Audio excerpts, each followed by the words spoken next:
We're going to turn that light on. Welcome in. Can't pass up this opportunity. There we go. Look how good that looks. Pardon me. Well, welcome in, everybody. If you're watching this on the rebroadcast, sorry about that.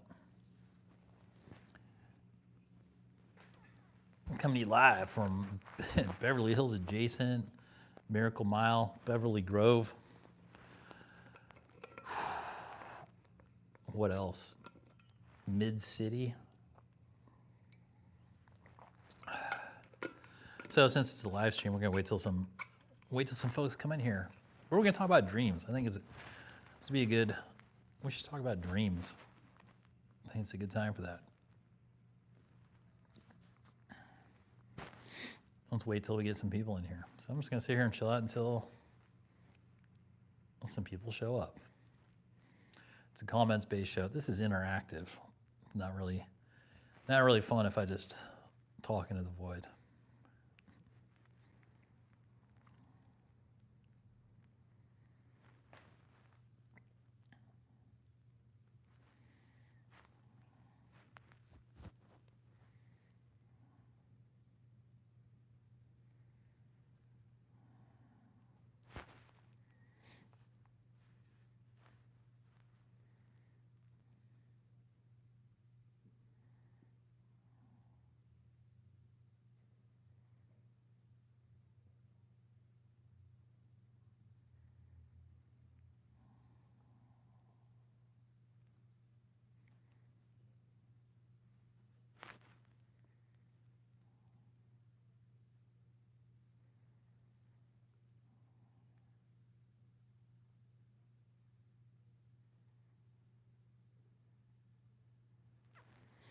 Welcome in. We're going to be talking about dreams. We'll get some people in here.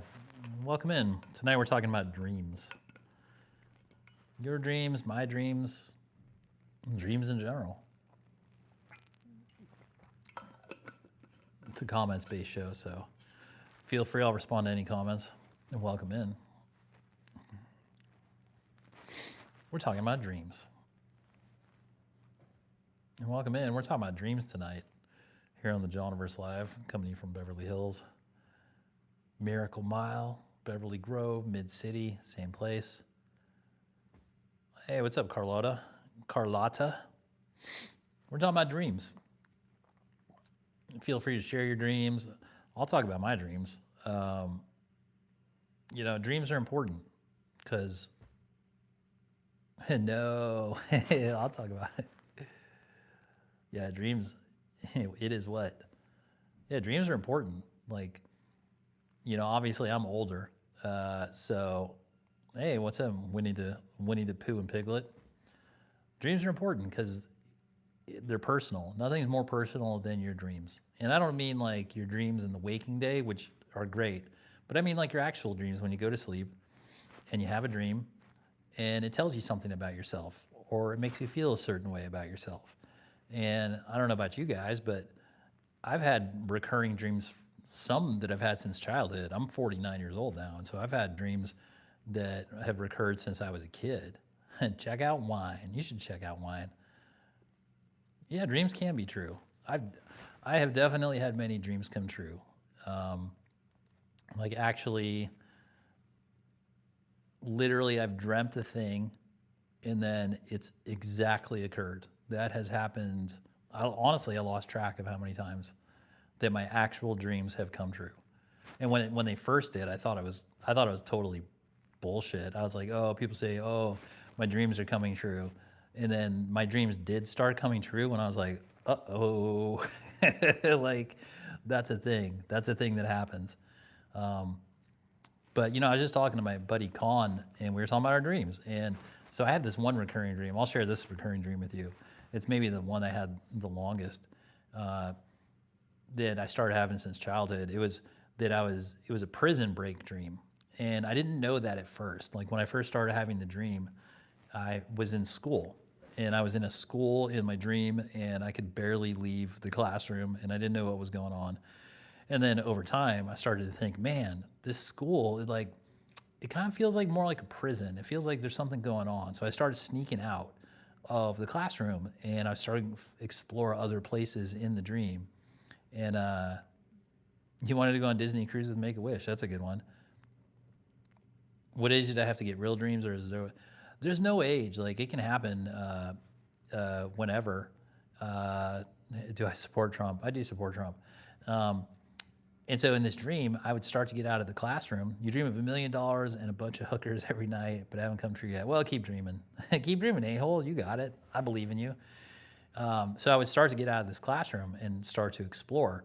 And then I remember at one point, they would take us into this auditorium, this really nice auditorium that had movies in it. And I remember going in there and I was like, I realized like, oh, they're like brainwashing us in here. This is crazy. And I was like, I need to escape. And so each dream I would get like a little further along. And at a certain point, I would start climbing out of the air ducts. Oh, thanks for subbing, Carlotta, Make-A-Wish tearing me down. Like told me I was not allowed to go on the Disney cruise ship, but me let somebody else with my disability to have one. I didn't get it. That sucks. I'm sorry to hear that. Hopefully, I hope your Make-A-Wish Disney dream comes true. And so in the film, I was like, oh, they're brainwashing people. So I found a way to escape that area, and I went through this cafeteria air duct, and then when I got to the outside, I could see that it was a prison, and that there was fences everywhere, and there was razor wire on top of the fences, and oh, the second one, oh, is it? Wait. So is it number one, Carlotta, number two, Carlota? It's Carlotta, right? They didn't let you have it. That sucks. So I get to this fence, and there's razor wire on top of it, and that's where the dream ends. So I end up serving Kool-Aid in the dream. Don't drink the Kool-Aid. They were not serving Kool-Aid in the dream. I probably would have drank it in the dream. And so I found a hole in the fence, and I get out, and there's like this marshland area, and these like cops start coming after me. And I realize, oh, the whole thing was a trap. Like it was like a prison. And so out in the distance, I see this trailer. It's like a one axle sort of like trailer home. And I book it, and I go out there, and I start hiding in there, and the cops can't find me in there. It's a freedom zone. And so I start hanging out in there, and then the cops finally leave. And so I do that for a bunch of dreams. I have that dream a bunch, and I keep finding myself going to that safe point. And then at a certain point, when I had the dream, I was like, you know what, I'm gonna keep going. And so I left that safe point, and I went and went and went. And I ended up in this area that had sound stages. It had film sound stages where they were filming movies. And I was like, oh crap. And then they brought me into the sound stage, and I was on a sound stage in a movie. And then, so I had that dream a bunch. And then, so this is where it came true, like when dreams come true. I found myself a few years ago, I was in Hollywood, and I was going to this restaurant at night with a couple of my friends, and I look up, and across from us is literally the exact sound stage from my dream. And I almost fell down. I couldn't believe it. It was exactly the same one. I was like, holy crap, like that's it. And so that was, that was crazy, because that was a dream that I had over probably like 20 or 30 years. But no Kool-Aid being served. Sounds like a FEMA camp. Yeah, pretty much. And I was raised with all that stuff. I was raised in Los Angeles. I was an 80s, 90s kid. And I was raised in the San Fernando Valley in the 80s. And I got raised by parents, well, my mom, who was total, at the time, like, New World Order is here, Art Bell, UFOs, conspiracy theories. Because in my household, I grew up with ghosts in the house. I've dealt with aliens this life. I've dealt with like all kinds of supernatural and paranormal activity. That was normal for me as a kid from a very young age. My mom was an astrologer, an actress, all this stuff. And so I was having to deal with that stuff early on. It was pretty crazy. Red wine or white wine? It depends, because in the daytime, like if you get a nice white wine, man, that's nothing better. And then with the right meal, red wine like really brings out the flavor in a really good meal. And it does open your heart. Like red wine definitely opens your heart big time. Being honest, the only dreams I can remember are the ones with rocks on fire falling from the sky. That's a legitimate dream to remember. Yeah, the aliens are no joke. I'm an alien abductee. The Greys. I've been abducted by the Greys hundreds of times, and it's been a pretty crazy part of my life. Yeah, Art Bell is fun to listen to. Yeah, they were not friendly. They were not friendly the first 10 or 15 years they were taking me. Then they didn't get friendlier afterwards, but they got more interactive, which was good. But I haven't seen them since 2018. The last time I was abducted at my West Point class reunion. Yeah, no joke. The last time I was abducted was at my West Point class reunion in 2018. It was my 20th. That's what the ring is. That's a West Point ring. So at my West Point 20th reunion, I got abducted with my friend Colonel Keith McManus and this other dude, John, who's a GS-15 from DC, and they got taken with me. And yeah, that's the last time I got taken. But that happened at West Point, right in front of Washington's statue on the parade grounds. Yeah, I've been abducted a lot. It's pretty crazy. They abducted me while I was at West Point. They abducted me while I was at flight school. I was a Black Hawk helicopter pilot. Yeah, it was like all over the place. And as I first got taken, the first time I got taken was 1981. I was living in Sylmar as a kid, and I got taken. And one of the things that happened as a result was they were showing me the future. So like in the 80s and the 90s and the 2000s, I already knew all this, like where the future was headed. And I also knew that like we were all trapped, like that we were being, you know, lied to by the leadership, and that basically they were making us live in hell without telling us, which is, that's the moment we're in right now. They're revealing to people, a lot of people already know, but like they're revealing to a lot of people who don't know that these people that they've been trusting for years and these leaders and, you know, famous people and whatever, that they've been keeping us down, to put it mildly. So I didn't see the tall one with teeth. I just saw the Greys. Like I only dealt with the Greys. All the Greys that I met, all the Greys that I ever saw, it was just clean. It was just super clean, gray skin, 4'6" to like 4'6" to like 4'10". You know, big, huge, shaped head with the big black lens eyes, tiny nose, mouth. They never use their mouth. They don't walk. They would just float around. Highly telepathic. It was crazy, and they're just terrifying. And they act like drones, basically. There's like, yeah, I was a Black Hawk pilot, UH-60. I was checked out on UH-60 Alphas and Limas. The Limas are known by Sikorsky as Power Hawks. And yeah, I went to Fort Rucker for flight school in Alabama. And then I was stationed in Germany for 4 years, where I flew, and then did a few other things. Obviously, you know, I went to West Point, so I was a commissioned officer. So I didn't fly as much as the warrants, but it was good. I was airborne, air assault, Black Hawk pilot, all that good stuff. Went to Siri training, and yeah, like simultaneously dealing with aliens and ghosts. Like when I was stationed in Germany, good God, I had this one apartment when I was stationed in Würzburg. Dude, my apartment was a flat. It was so haunted. It was haunted by it was a family of Germans. It was a German family ghost. It was crazy. You punch one of them in the house. The insignia on their suits were the same as like, hey, yeah. When did you do that? Yeah, mine are all like 4.5 to 5 feet tall, and like I wasn't the only one that was seeing them. They were taking my brother. They had taken my mother previous to, well, they were showing up to my mother previous to our birth. And yeah, I dealt with them a lot. In 99, where were you located? Yeah, mine never had insignia. They were just all clean.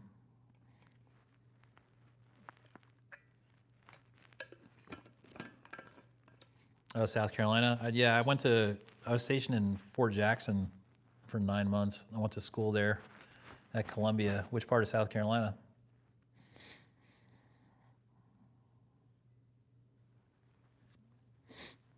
Oh, you used to have scary dreams with aliens growing up? Yeah. Dreams are good. Looking at lucid dreaming. Lucid dreaming is a key. It's a real big key to life, honestly. I was taught how to do it early, and I was taught that there's a Native American method where as you're going to sleep, you meditate yourself to sleep, and you have a mantra, and your mantra is, I'm going to see my hands in my dreams tonight. I'm going to see my hands in my dreams tonight. I'm going to see my hands in my dreams tonight. And as you think that thought as you go to sleep, it took me a long time to figure it out, but like for it to work. But eventually in a dream, I was in a dream and I looked at my hands and I said, oh, and I almost woke up. I was so excited because I was conscious in my dream. And I said, oh, I'm in my dream. And then I was able to take control of my dream, and it was awesome when that happened. So lucid dreaming, I highly recommend that. Upstate South Carolina, okay. Yeah, Carlos Castaneda, exactly. My mom was she was a well-known Hollywood astrologer and actress. Well known as an astrologer, but she was an actress and a model. And she's a really good psychic. And Carlos Castaneda and Edgar Casey, those were like two of the big ones at the time for her. So I got raised with that, which was helpful because I was having to deal, 5 years old was the first time I got taken. So they've always, like aliens and ghosts, they've always been a part of my reality. To me, it's been weird when it's not been a part of the reality,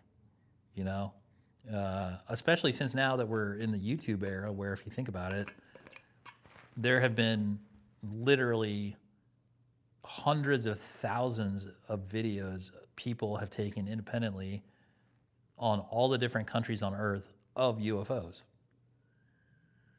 So we know for a fact, we have the evidence that we're being visited. That's a fact.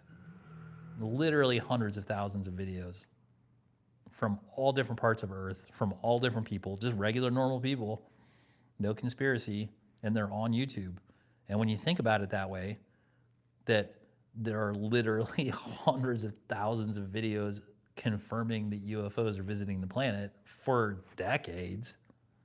That's before you even look at all the ancient alien stuff and all that stuff that we're all familiar with. But if you just look on YouTube at how many videos there are of UFOs, it's obvious that they're here. There's for someone to debate that UFOs, if your position is that UFOs are not visiting Earth, honestly, at this point, that's pretty ignorant. Because we have so much evidence that they're here, that they are here. So there you go. So yeah, for me, it was weird growing up and having to pretend like they weren't here.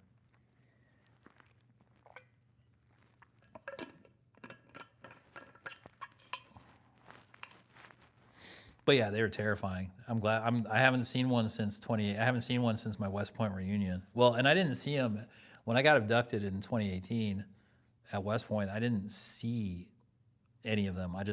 The UFO showed up and then took us, and then I had missing time, and they put us back in different places, which is typical. It's very jarring when they take you. It's very jarring. It's very, because they don't put you back. They take you at this moment.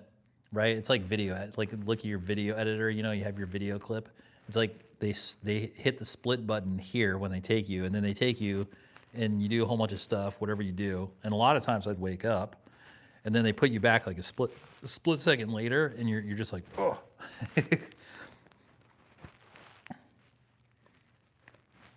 Aliens could be walking past you on the sidewalk. Same with angels. Yeah, it's true.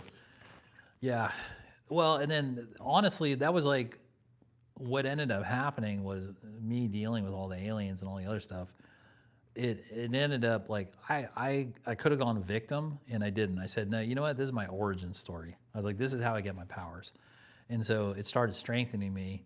And eventually, yeah, I was able to start seeing spiritual beings. For instance, I went to there's a self-realization center in Pasadena that was set up by Yogananda, who wrote Autobiography of a Yogi. And I went there one day, and he showed up. you can do that. Like angels and these spiritual beings, they will appear to you, they will contact you if you're open to it. And, you know, quite frankly, if you've kept your body healthy enough to be able to use your God-given abilities. Everybody has psychic abilities. It's stupid to even call them psychic abilities because they're just a normal part of the human body. Is just that's another part of the brainwashing is that they keep telling people like, oh, that's extraordinary that you have like telepathy or psychic ability. It's like, no, it's not. It's like part of the standard setup. It's just they don't want people to know because once you know, then like you're basically uncontrollable, and they don't want that. You'll see they couldn't wipe your memory. That's the last part in the room with the images. It didn't work on you. Yeah, yeah. See, okay, now I know you're telling the truth because for the longest time they would do memory wipes, and my brother and I would call them memory blockers, and they would also they would try to put false memories. They would try to like they would we would wake up and we would be conscious of all this stuff, and then a lot of the times they would try to put fake dreams into our heads that overlaid the real events. And so we would spend time meditating and piercing through those memory blockers to be able to get to what the real events were. So that's definitely one of the things they do. But it's rough, and they definitely don't like you doing it until they do. Like I broke through. It took me 10 or 15 years of breaking through because I had to perfect meditating, lucid dreaming, a whole bunch of different stuff to be able to like actually connect. No, I know you're not BSing me. That's how I know you're not, because only other abductees know about the memory wipes and the dream filters, like dream blockers, a whole bunch of other stuff. In fact, I never talk about it. Like I don't. This is like one of the few. This is one of the rare times I talk about that type of stuff because it's kind of like there are things that happen within the abductions or within the interactions that you can use to validate if somebody's like lying to you or not, and that's one of them. But yeah, it's legit. And dude, I've met so many people that have gotten taken over the years because I've been fairly open about it.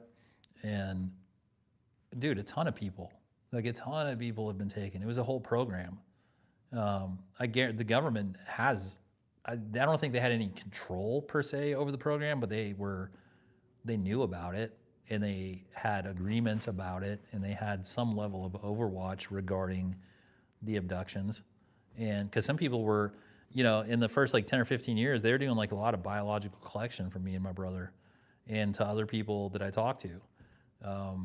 And most people did not do well. Like most people, it broke them, psychologically broke them because they were getting taken by these beings, and they make it so that it's difficult to figure it out the way they would do it. And then you couldn't talk to anybody about it. And so it just drive people crazy. Yeah.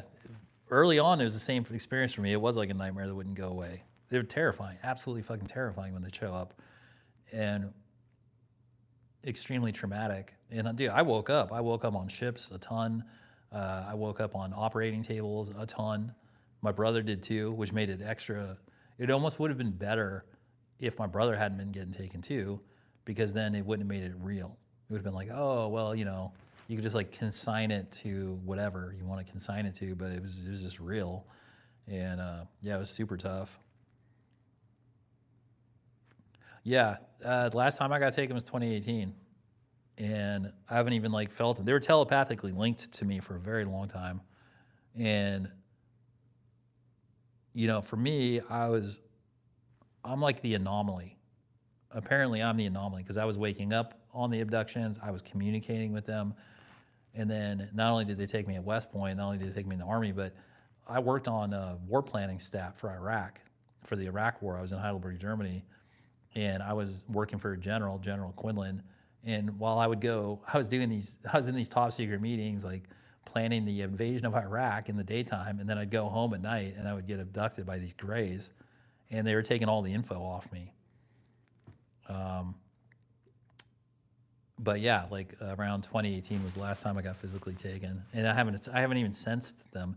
Now, as far as the grays are different than the ones you're talking about, from what I can tell, and I think the grays might have just been us from the future on a bad timeline, And so I think they might have disappeared because we fixed the timeline. I think their timeline might have disappeared, which was their goal, because they were stuck in a kind of like a limbo / hell, and they were trying to find what at first they were trying to like DNA their way out of it, try to science their way out of it, and that's why there was all the cow mutilations and all the DNA collection, all that type of stuff. And then I think eventually they switched to like a consciousness-based attempt to alter the timeline. Let's see, you're shining light that night through the window at the clouds like a Batman sign, and the ship came at about 100 feet off the ground. Couldn't believe it. I was excited until I saw them in the port. Yeah, that'll do it to you.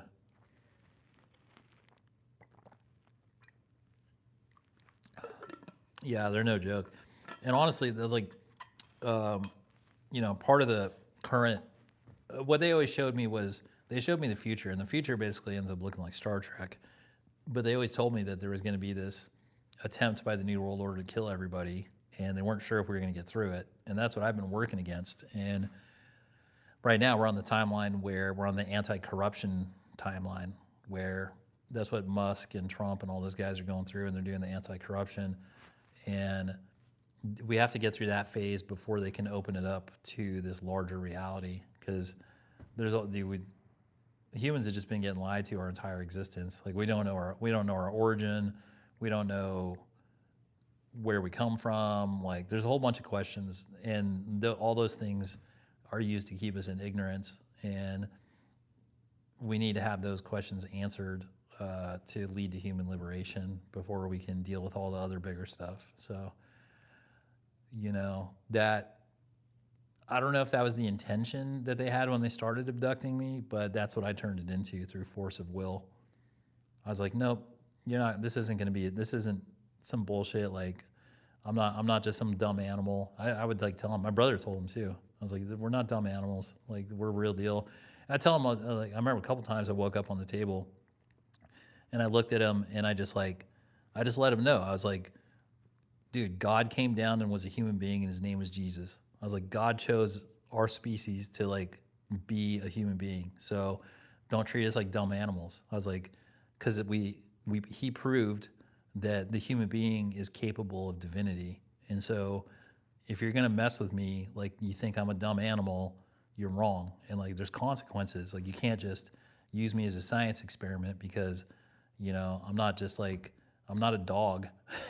Like I'm a sentient divine human being. And like, there's consequences for messing with human beings. So you go 3 in the house. When I turned the corner in the hallway, saw the suits, and boom, the one with the rod shot me and was getting hit by a ton of bricks. I came to the living room and tried to run, and it felt like it just hit a toddler. Interesting. I was hit with a prod once. That did happen. You punched an alien. That's awesome. Good for you. My mom punched one once. Congrats on fighting back. My mom punched one once. She saw one. There was a gray going into my sister's room, and she ran down the hall and punched it, and it was not like punching a toddler. She said it was like punching a piece of steel.